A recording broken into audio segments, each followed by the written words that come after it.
অত্যন্ত ধার্মিক এক ব্যক্তি ছিল। তাকে সন্ন্যাসী বলা যেতে পারে। সে আল্লাহর একত্ববাদে বিশ্বাস করত এবং বিশ্বাস করত যে ঈসা আলাইহিসসালাম আল্লাহর একজন রাসূল। সেই গ্রামে 3 ভাই ও 1 বোন থাকত।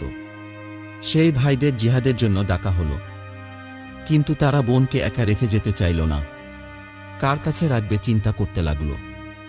গ্রামবাসী বার্সিসার কথা বলল, কারণ গ্রামের সবাই বার্সিসাকে উত্তম চরিত্রবান হিসাবে জানত।